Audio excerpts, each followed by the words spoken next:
ماں کی طرف سے امام حسن نانا ہیں اور باپ کی طرف سے امام حسین دادا ہیں. دادا اور نانا دونوں ددیال اور ننیال سے جو آل رسول ہے اسے اپنے رسول کی بارگاہ میں شرف زیارت کیوں نہ ملے. رسول کریم صلی اللہ تعالی علیہ وسلم کے دربار میں حاضری کے بعد مصطفیٰ کریم صلی اللہ تعالی علیہ وسلم نے ارشاد فرمایا اے معین الدین میں نے تجھے ہند کی ولایت سپرد کی ہے.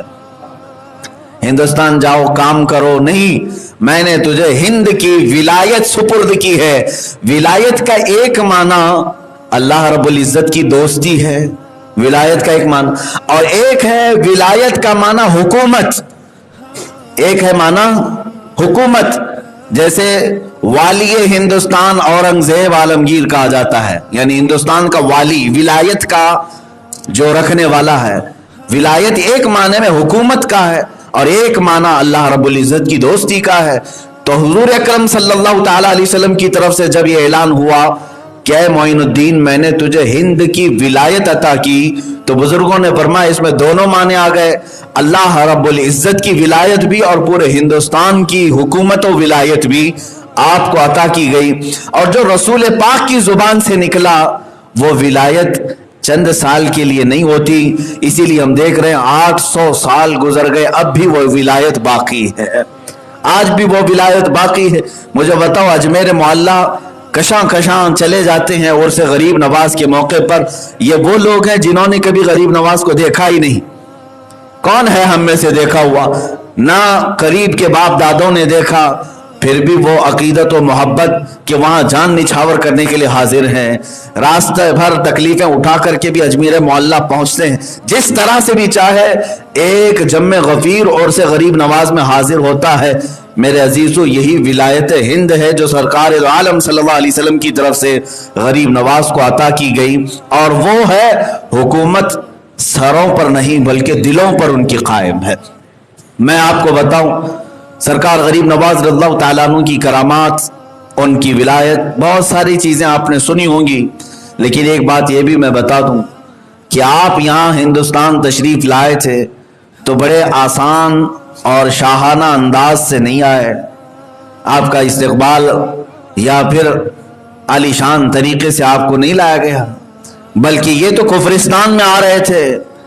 آپ کو میں بتاتا ہوں حضور اکرم صلی اللہ تعالی علیہ وسلم کی بشارت کے بعد سرکار غریب نواز نے پوچھا کہ یہ اجمیر ہے کہاں ہے. اجمیر کا نام لیا گیا تھا تو انہوں نے پوچھا یہ اجمیر ہے کہاں. حضور پاک صلی اللہ تعالی علیہ وسلم کی طرف سے آپ کو ایک جنتی انار دیا گیا تھا, اور آپ فرماتے ہیں اس انار کو آپ نے تناول فرمایا تو آپ کی نگاہوں میں پورے ہند کا نقشہ سامنے ابھر کر آیا, یہاں تک کہ فرماتے ہیں میں نے اجمیر کی پہاڑیاں اور ندیاں بھی دیکھ لیا.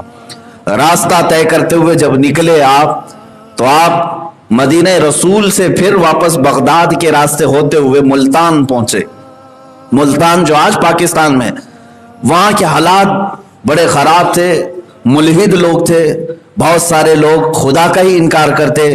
وہاں سرکار غریب نواز رضی اللہ تعالیٰ عنہ کے ساتھ کچھ لوگوں نے اس قدر سخت معاملہ کیا کہ آپ کو زہر دیا گیا, کھانے میں زہر ملا کر. وہاں کا جو بڑا ملحد تھا اس نے اپنے 4 لوگوں کو, وہ ایک عمل ہوتا ہے جس کو ہیپناٹزم کہا جاتا ہے, عمل تنویم, سلا کر کے جو آرڈر دیا جائے, یہ عمل اس زمانے میں بہت مشہور تھا. ملتان کے ملحدین نے سرکار غریب نواز رضی اللہ تعالیٰ عنہ کے کھانے میں زہر دیا اور پیش کیا. آپ اس کھانے کو سامنے رکھتے ہیں اور جو 4 لوگ آئے تھے زہر دینے کے لیے وہ بیٹھے ہوئے رہے. حضرت سرکار غریب نواز رضی اللہ تعالیٰ عنہ نے ایک صاف ورق منگوایا, ایک پیپر منگوایا اور اس کو قریب میں رکھا, اور پھر آپ نے پڑھ کر کے اس میں دم فرمایا. کھانے کے اندر جتنا صفوف زہر کا تھا وہ سب اڑ کر کے اس ورق میں آ کر جمع ہوا, اور پھر حضرت سرکار غریب نواز رضی اللہ تعالیٰ عنہ نے ان ملحدین سے کہا کہ یہ لے جاؤ, یہ زہر جس نے دیا تھا اسے واپس پہنچا دو, اللہ تبارک و تعالیٰ معین الدین کا حافظ و نگہبان ہے. عزیزان گرامی وقار, اس راستے میں آپ کو تکلیفوں کے اس قدر بارشیں ہوئی, سمجھ لیں آپ کہ مشقتوں کے پہاڑ ڈھائے گئے. اتنا ہی نہیں, 30 سال تک آپ نے قیام فرمایا ملتان میں, وہاں تبلیغ اسلام کی خاطر. پھر وہاں سے لاہور ہوتے ہوئے داتا گنج علی حجویری رضی اللہ تعالیٰ عنہ کی بارگاہ میں قیام فرمایا تقریباً 8 مہینے تک، پھر وہاں سے دلی تشریف لائے۔ یہ جو آپ کا سفر ہو رہا تھا، یہ سفر جب شروع ہوا، ہندوستان کے حالات کیا تھے میں آپ کو بتاؤں۔ ہندوستان میں خاص طور پر اجمیر میں راجہ پرتھوی راج کا دورہ تھا، تقریباً 52 راجے اس کے اندر میں آتے تھے، دیگر چھوٹی چھوٹی ریاستوں کے سب اسے سجدے کرتے۔ ان کے ہاں سخت ترین فوج تھی جو ہر ایک کو شکست دے دیتی۔ راجہ پرتھوی راج نے شہاب الدین غوری کی 12,000 لشکر کو شکست دیا تھا، اسے بڑا غرور تھا، تکبر تھا۔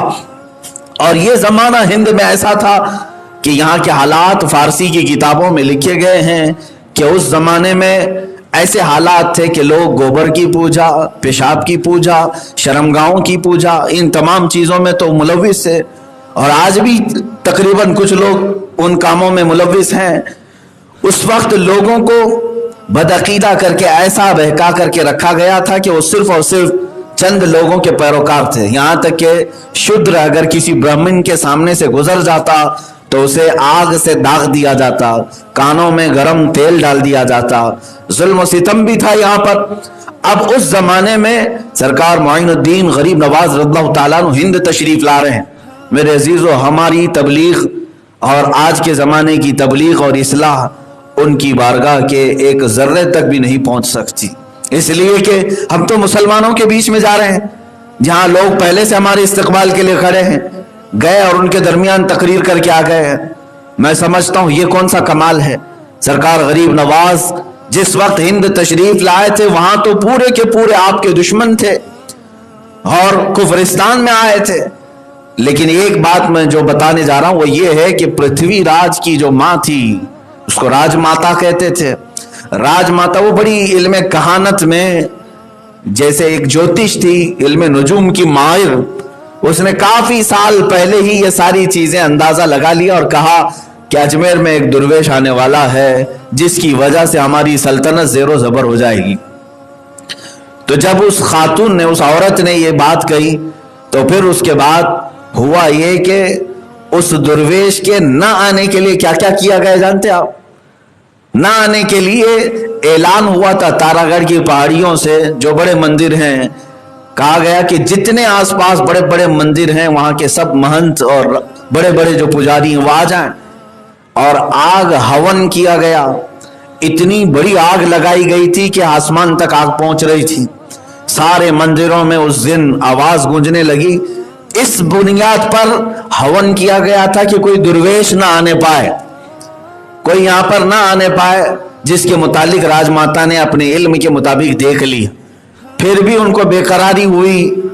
اس کے بعد پھر کیا کیا؟ بھوٹان کا ایک اور، بھوٹان جو آج بھی ایک چھوٹی سی کنٹری ہے، وہاں سے جادوگری بڑی مشہور تھی، ایک جادوگر کو جو بڑا مشہور تھا اسے لایا گیا، اور اس راج ماتا نے کہا کہ میں نے اپنے علم کے مطابق ایک ایسی چیز دیکھی ہے کہ کوئی درویش آ رہا ہے ہند میں ہے، ہماری دھرتی پر، اور اس سے ہمیں خطرہ لاحق ہے، کیا تو وہ بتا سکتا ہے کہ وہ کہاں ہے، کیسا ہے، کون ہے؟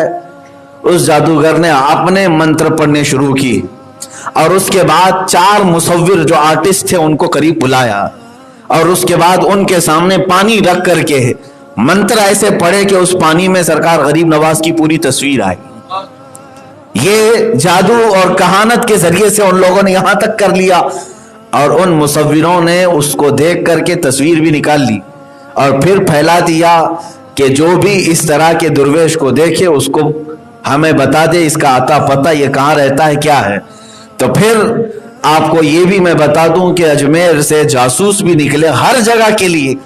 ایک بہت بڑا ان کا جاسوس تھا رام پرکاش، یہ گیا ڈھونڈتے ڈھونڈتے وہاں پہنچ گیا ملتان میں جہاں سرکار غریب نواز موجود تھے۔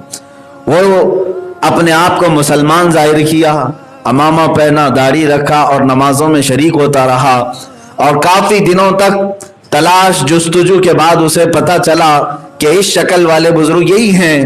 وہاں خانقاہ میں حاضر ہوا سرکار غریب نواز کے، صبح شام آتا رہا۔ ایک دن وہ اکیلا پا کر کے حملہ کرنا چاہتا تھا۔ اس کے